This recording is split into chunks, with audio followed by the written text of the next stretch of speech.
In 1810, a pound of sugar cost the average English worker a full day of wages. By 1900, factory workers were stirring it into their tea 3 times a day. That shift from luxury to staple changed the world more than almost any other commodity in history. But sugar's story does not start in England or on a plantation. It starts in a jungle, about 10,000 years ago. On the island of New Guinea, deep in the South Pacific, indigenous people discovered something growing wild in the tropical lowlands. A tall, thick grass with a fibrous stalk. They pulled it from the ground, bit into it, and tasted something no human had ever tasted before in that form. Pure, concentrated sweetness. Raw sugarcane. For thousands of years, that was the extent of sugar's reach. People in New Guinea and across the Pacific Islands chewed on raw sugarcane for energy and enjoyment. There was no refining, no processing, no trade. Just people biting into a stalk and enjoying the juice. It spread slowly across Southeast Asia, island by island, generation by generation, through migration and early trade routes. By around 3500 BC, sugarcane had reached the Indian subcontinent. And that is where everything changed. Ancient Indian farmers did not just chew the cane. They figured out how to crush it, boil the juice, and let the liquid crystallize into a rough, brown solid. They called it kunda, which is where the English word candy comes from. For the first time in history, sugar could be stored and transported. It was no longer tied to the stalk. India had essentially invented sugar as a product. The texts from this period describe it almost reverently, and physicians across the subcontinent began prescribing it as medicine for headaches, stomach problems, and even impotence. Sugar was sacred. Around 326 BC, Alexander the Great sent his armies east into India. His soldiers came back with stories of a remarkable plant. Nerkes, one of Alexander's officers, described finding a reed that produces honey without bees. The Greeks were stunned. They had honey, of course, but the idea that sweetness could come from a grass growing out of the ground seemed almost impossible. And yet, even with this discovery, sugar remained an exotic curiosity in the Western world for centuries. It was too expensive, too difficult to transport, and too far away to matter to everyday life in Greece or Rome. When sugar did appear in Roman pharmacies centuries later, it was sold in tiny quantities at prices that only the wealthiest citizens could afford. Roman doctors prescribed it for stomach ailments and eye infections. A single pound could cost the equivalent of a month's wages for a common laborer. Sugar was not food, it was medicine. And it stayed that way in Europe for nearly 1,000 years. The people who truly unlocked sugar's potential were Arab traders and chemists during the Islamic Golden Age. Between the 7th and 13th centuries, Arab scholars perfected the process of refining sugar. They developed techniques for purifying the crystals, creating sugar that was whiter, finer, and longer lasting than anything India had produced. They built sugar mills across Persia, Egypt, and North Africa. They planted sugarcane wherever the climate allowed. And they began trading refined sugar across the known world. By the time European crusaders arrived in the Levant in 1096, sugar was already woven into Middle Eastern cuisine and medicine.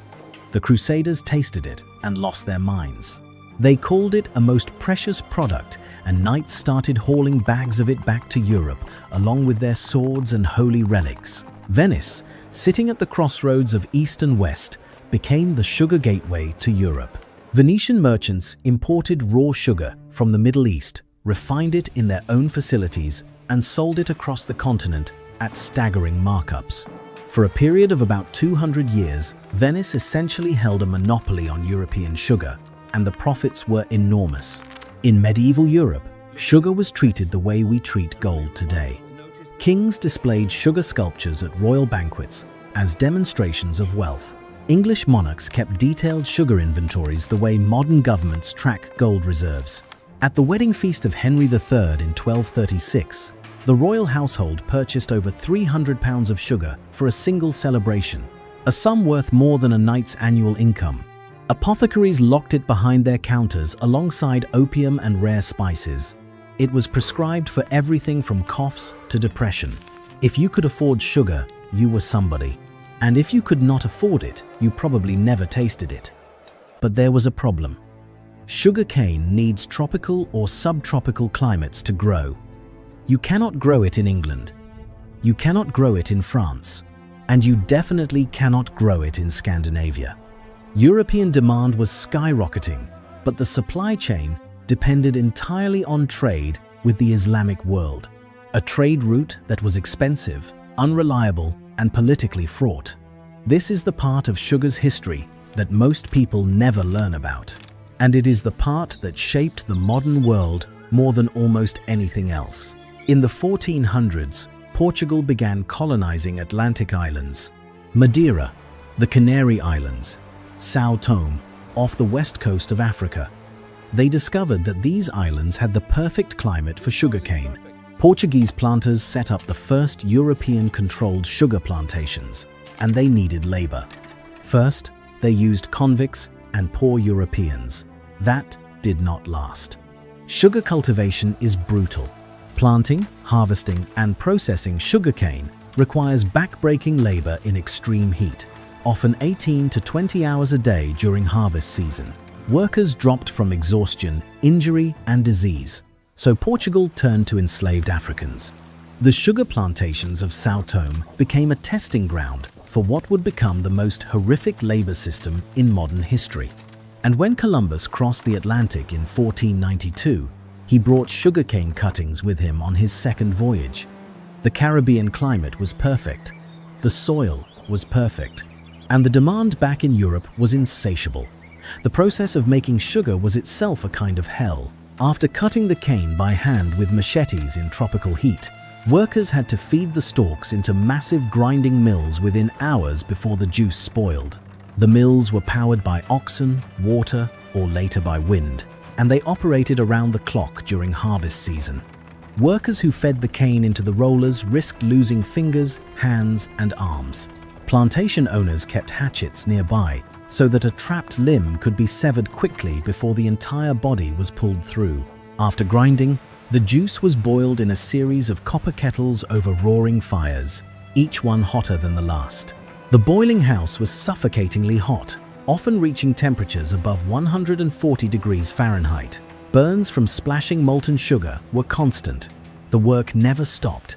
What followed was an explosion of sugar production that reshaped the entire Atlantic world. Spain, Portugal, England, France, and the Netherlands all scrambled to establish sugar colonies in the Caribbean and South America. Barbados, Jamaica, Haiti, Cuba, and Brazil became sugar factories. By the 1650s, tiny Barbados, an island roughly the size of San Antonio, Texas, was producing more sugar than all of Brazil, and it was the most valuable colony in the entire British Empire, more valuable than all the North American colonies combined. The human cost of this was catastrophic. Between the 1500s and the 1800s, roughly 12.5 million enslaved Africans were forced onto ships and transported across the Atlantic. A massive portion of them ended up on sugar plantations. The conditions were so brutal that the average life expectancy of an enslaved person on a Caribbean sugar plantation was 7 years after arrival. 7 years. Plantation owners calculated that it was cheaper to work people to death and buy replacements than to provide humane living conditions. Sugar did not just benefit from slavery. Sugar drove slavery. It was the economic engine that made the entire transatlantic slave trade profitable. This decision seemed small at the time. It was not. A planter choosing sugarcane over tobacco or cotton on a Caribbean island set in motion a system that would define global economics for 300 years. By the 1700s, sugar had become the most valuable commodity traded in the Atlantic world, more valuable than tobacco, cotton, or coffee. The profits built mansions in London and Paris. They funded navies and wars. The so-called triangle trade moved manufactured goods from Europe to Africa, enslaved people from Africa to the Caribbean, and sugar from the Caribbean back to Europe. Every corner of this triangle dripped with sugar money. England became particularly obsessed. By 1700, the average English person consumed about 4 pounds of sugar per year. By 1800, that number had jumped to 18 pounds per year. Sugar went from a luxury that only the wealthy could afford to something the middle class expected in their tea every afternoon. This was not an accident. British merchants and politicians actively pushed sugar consumption because the colonies generating it were making them fabulously wealthy. But sugar plantations also created something the colonial powers did not expect: resistance. On the French colony of Saint-Domingue, what we now call Haiti, enslaved workers on sugar plantations launched the only successful large-scale slave revolt in history. In 1791, hundreds of thousands of enslaved people rose up, burned the plantations to the ground, and fought a 12-year war against French, Spanish, and British armies. By 1804, they had won their independence. Haiti became the first free black republic in the Western Hemisphere, and it was born on sugar plantations. If you are finding this video interesting, hit subscribe. We cover stories like this every week, and you will not want to miss what is coming next. The Haitian Revolution sent shockwaves through Europe. France lost its most profitable colony overnight. Napoleon, who had dreamed of a sugar empire in the Americas, was forced to pivot. He sold the Louisiana Territory to the United States in 1803 for about $15 million, roughly 4 cents per acre, partly because without Haiti's sugar revenue, holding that massive territory made no financial sense.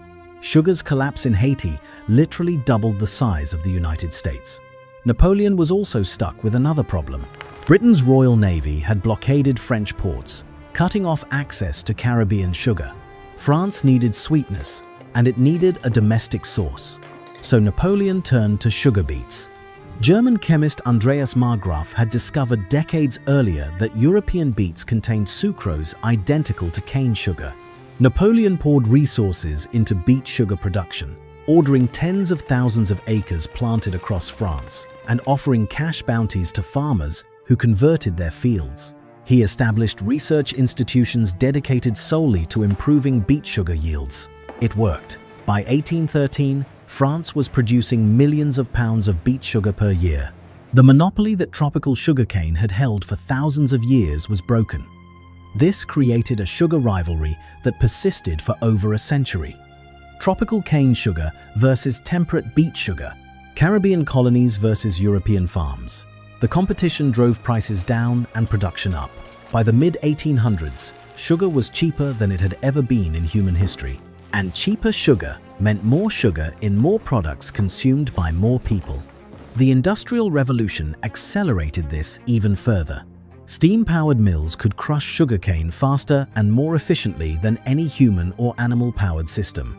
Railroads could transport raw cane from fields to factories in hours instead of days. Refining technology improved until producers could create sugar so white and so fine that it bore no resemblance to the rough, brown crystals of ancient India. White sugar became a symbol of purity and modernity. Brown sugar, the less refined version, was seen as inferior, even though it was functionally the same product with trace minerals left in. And then came the marriage that would define modern eating habits: sugar and tea. Britain was already importing massive quantities of tea from China, but tea on its own is bitter. Adding sugar made it palatable to working-class tastes. By 1850, British workers were consuming an average of 2 cups of sweetened tea per day. Sugar imports to Britain doubled between 1840 and 1860 alone. The government actually lowered tariffs on sugar imports specifically to keep the working class fed and productive. Cheap sweetened tea became the unofficial fuel of the British Empire, and the sugar colonies existed to keep it flowing. By the late 1800s, sugar had infiltrated every corner of Western cuisine. Jams, candies, baked goods, and sweetened drinks became staples of working-class diets. There is a fascinating and dark reason for this. Sugar provided cheap, fast calories. Factory workers putting in 12 to 14-hour shifts needed energy, and sugar delivered it faster than almost anything else. Industrialists loved it. because sugary tea and jam sandwiches kept workers moving without the expense of providing substantial meals. Sugar became the fuel of industrial capitalism, and the working class consumed it in quantities that would have shocked earlier generations. The Coca-Cola Company was founded in 1886. By the early 1900s, Coca-Cola was selling millions of bottles per year, each one loaded with sugar. Other soda companies followed. Candy bars hit the market. Breakfast cereals went from plain oats to sugar-coated creations. The 20th century saw sugar consumption in America climb to levels no civilization had ever experienced. By 1970, the average American was consuming over 100 pounds of sugar per year. Think about that. 100 pounds. That is roughly the weight of a large dog consumed in sugar by every man, woman, and child annually. And the sugar industry knew there was a problem. As early as the 1950s, internal research at major sugar companies showed strong links between sugar consumption and heart disease. But instead of sharing this research, the industry buried it. In 1967, the Sugar Research Foundation paid 3 Harvard scientists, the equivalent of roughly $50,000 in today's money, to publish a review that downplayed sugar's role in heart disease and instead blamed dietary fat. The study was published in the New England Journal of Medicine, one of the most prestigious medical journals in the world. It shaped nutritional policy for decades. This is the part that should make you angry. For 30 years, the American public was told that fat was the enemy. Low-fat diets became the standard recommendation. Food companies removed fat from their products and replaced it with sugar to maintain flavor. The result was an explosion of obesity, type 2 diabetes, and heart disease that killed millions of people. And the sugar industry knew. They had the data. They chose profit over public health. The cover-up started unraveling in 2016 when researchers at the University of California, San Francisco, discovered the internal sugar industry documents. The papers showed exactly how the industry had manipulated science to protect their product. It was tobacco playbook, applied to food: create doubt, fund friendly research, attack critics, and delay regulation for as long as possible. And while the sugar industry was burying research, a new form of sugar was quietly taking over the American food supply. In the early 1970s, Japanese scientists developed a process for converting cornstarch into a cheap liquid sweetener called high fructose corn syrup. American corn farmers were already growing far more corn than the country needed, thanks to massive government subsidies. High fructose corn syrup gave them a new market. By 1984, both Coca-Cola and Pepsi had switched from cane sugar to high fructose corn syrup in their American products. It was cheaper, easier to transport, and blended into liquid products more smoothly. Within a decade, high fructose corn syrup had replaced cane sugar in almost every processed food and drink in the United States. Americans were consuming more sugar than ever, and most of them had no idea the source had completely changed. Today, the average American consumes about 17 teaspoons of added sugar per day. The American Heart Association recommends no more than 6 teaspoons for women and 9 for men. We are consuming roughly double to triple the recommended amount. Sugar hides in places most people never check: pasta sauce, bread, salad dressing, yogurt, granola bars. An average flavored yogurt contains more sugar per ounce than a candy bar. A single can of regular soda contains about 10 teaspoons of sugar, more than an entire day's recommended limit in one drink. The health consequences are staggering. Over 42% of American adults are now classified as obese. Over 37 million Americans have diabetes, and another 96 million have prediabetes. Heart disease remains the #1 killer in the United States. And while sugar is not the only factor, decades of research now confirm it is one of the biggest. The global picture is just as alarming. Worldwide sugar production now exceeds 180 million tons per year. Brazil is the largest producer, followed by India, the same country that invented sugar crystallization thousands of years ago.